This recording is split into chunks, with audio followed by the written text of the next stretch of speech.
김건희가 결국은 윤석열 대통령의 정치 인생을 끝내고 싶은가 봅니다. 가뜩이나 비선 실세 국정농단 논란이 한창인 와중에 김건희가 대통령 못지않은 행보를 보이면서 또 파장이 커지고 있습니다. 실수로 공개된 사진일 정도입니다. 대통령실도 아수라장이 되어야 정상일 텐데 반응을 보면 황당할 따름입니다. 영상 시작 전에 구독과 좋아요 한 번씩 부탁드립니다. 윤석열 대통령 부부가 지난 5일부터 여름휴가를 즐기고 있는 가운데 김건희 여사가 홀로 부산을 찾아 지역 주민들과 만난 것으로 확인되면서 논란입니다. 5일 경남 통영시장을 홀로 방문했던 윤 대통령은 이 자리에 동행하지 않았기 때문입니다. 제2부속실 설치 얘기가 나오는 와중에 홀로 단독 일정을 소화했다는 것 아니겠습니까? 지난달 초 나토 정상회에 참석 이후 모습을 보이지 않던 김 여사는 이날 오후 4시 30분께 부산시 동구 초령동 염란브랜드 연구소를 방문한 바 있습니다. 이곳은 부산의 대표 수산물인 염란을 이용한 음식과 인형, 양말 등 캐릭터 상품 등을 개발하는 곳으로 김 여사는 염란어묵 등 제품 설명을 듣고 관계자들을 격려했다고 합니다. 대통령이 해야 할 일을 비호감인 사람이 했으니 격려가 진짜 됐을지는 의문입니다. 김 여사는 이런 식으로 관광상품을 많이 개발하면 내수 활성화에도 큰 도움이 될 것이라고 말하고 박명록의 어묵과 염란을 콜라보한 동구 특화상품 염란어묵장 최고라는 글을 남겼다고 대통령실은 전했습니다. 이어 부산 중구의 깡통시장을 방문해 마늘과 대추 2봉지를 구매한 뒤 팥빙수 가게를 찾기도 했습니다. 대통령실 관계자는 김 여사는 평소 부산은 6.25 전쟁에서 대한민국을 지켜낸 보루이며 피난민을 품어준 곳이자 전쟁의 상흔을 딛고 성장할 수 있는 원동력을 제공한 어머니 같은 도시라며 애정을 보여왔다고 설명했습니다. 국민들이 김건희를 대통령으로 뽑은 건지 헷갈릴 정도 아닙니까?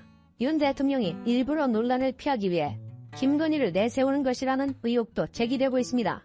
실제로 이날 윤석열 대통령은 이정찬 광복회장이 뉴라이트라고 지목했던 대한민국 역사와 미래 김영섭 이사장을 신임 독립기념관장에 임명했습니다. 독립기념관장은 임원추천위원회가 추천한 후보자 중 보훈부 장관 제청으로 대통령이 임명합니다. 국가보훈부는 6일 김영섭 이사장이 임기 3년의 독립기념관장직에 임명됐다고 밝혔습니다. 김 이사장은 충신대 교수, 한민족복지재단 사무총장, 안희태재단 연구위원장, 통일관한음재단 운영위원장 등을 지낸 인물입니다. 앞서 이정찬 광복회장은 전날 독립기념관 임원추천위원회가 일제강점기가 한국 근대화에 도움이 됐다고 주장하는 사람들을 포함한 관장 후보 3명을 선발해 국가보훈부 장관에게 보고했다고 주장하며 임추위 및 임추위가 추천한 후보 등을 모두 원점 재검토해야 한다고 주장한 바 있습니다. 이 회장이 직접 기자회견에 나서면서 독립기념관장 인사에 반대 의사를 표했지만 국가보훈부와 윤 대통령이 김 이사장 임명을 강행한 셈입니다.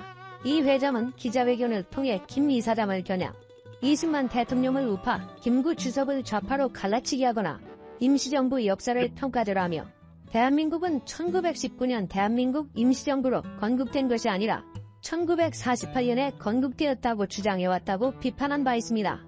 보훈부 측은 김 이사장 임명에 대해 절차상 문제가 없었고 후보자의 독립운동에 대한 역사관 등을 평가했다며 신임 관장은 독립운동이 우리의 소중한 자산이라고 생각하는 인물이고 뉴라이트 계열 인사가 아니다라고 반박했습니다.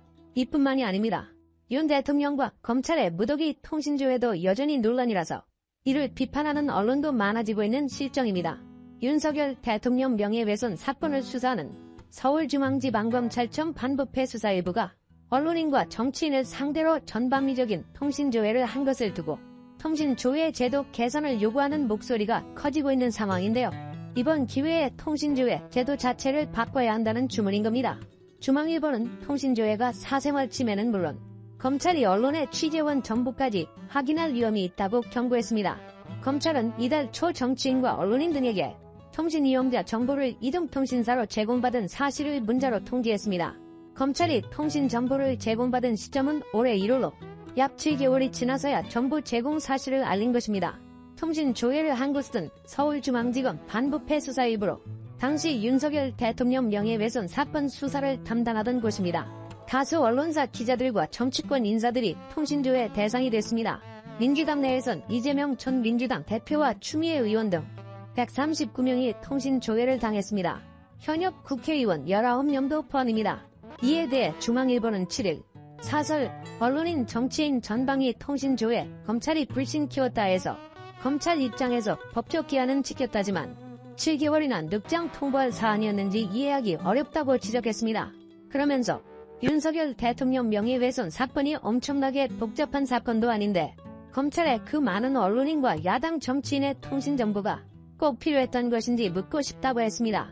또 통신 가입자의 이름, 주민등록번호 등을 검찰이 확인할 수 있다는 점에서 통신의 비밀과 사생활 침해 가능성이 있다고도 지적했습니다.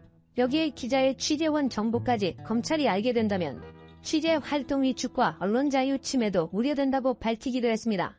야당인 더불어민주당은 이번 사건을 두고 공세에 나선 반면 국민의힘은 특별한 대응에 나서지 않고 있습니다.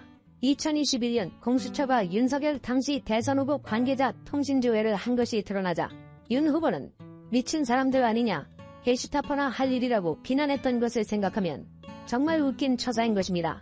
당시 여당이었던 민주당은 통신조회가 사찰이 아니라는 취지의 입장을 폈습니다.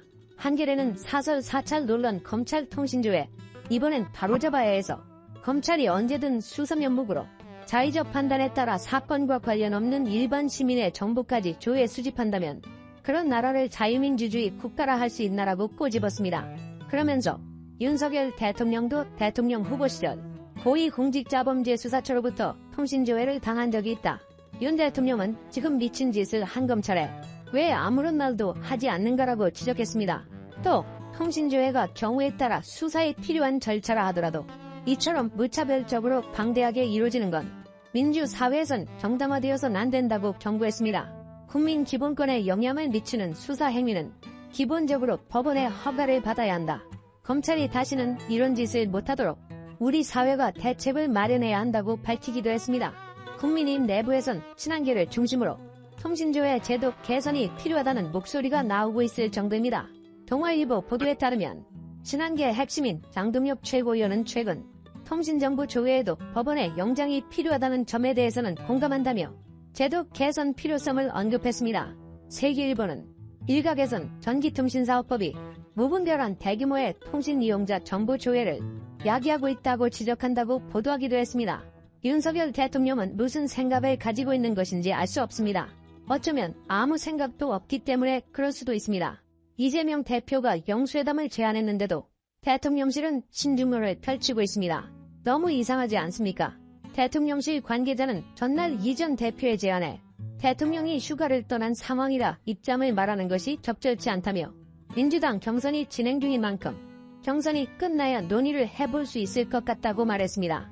정치권에서도 두 번째 영수회담이 빠르게 성사돼 첫 회담 이상의 실익을 얻을 수 있을지에 대해 회의적인 시각이 우세합니다. 국민들을 위해 일해야 하는 사람들이 대통령과 대통령실 직원들인데 자신들의 실익을 따지며 망설인다는 게 말이나 되냐는 것입니다. 특히 여당에서 이러한 기류는 더욱 강하게 감지되고 있습니다. 영수회담이 이루어진다 하더라도 민주당이 최근에 보인 행보를 멈추지 않을 거라는 게 여당의 중론이라고 합니다. 22대 국회 개원 후 7개의 법안이 민주당 최근 정보 수집의 최전선에 있는 국군정보사령부의 군무원은 기밀정보 요원들의 신상 정보를 유출하고 또 지휘부들은 하급상을 벌이다가 군 기밀정보를 줄줄 유출하고 이런 황당한 사건들이 발생했죠. 여야가 신원식 국방부 장관을 불러 거세게 질타했습니다. 신 장관은 국민께 송구하다면서 고개를 숙였습니다. 정태진 기자가 보도합니다. 국민의힘은 내밀한 군사정보가 북한에 넘어갔냐며 군무원 기밀 유출 사건을 집중 파고들었습니다. 북한하고의 어떤 연계성, 어떤 내부 조력자가 있다고도 의심이 되고 은밀하게 이게 사전에 준비된 사건이라고 혹시 생각하신 적은 없어요. 그럴 가능성을 가지고 수사를 하고 있습니다. 여러 가지 정보 업무에 큰 공백은 없습니다. 대부분 다 정상화됐고 민주당은 기밀 유출이 또 있었다고 주장하며 군잠선 간 법적 다툼에 장관이 관여됐다는 의혹도 제기했습니다. 작년에 이런 사례가 있었는데 전 여단장이 덮었다 그래요. 막 보소가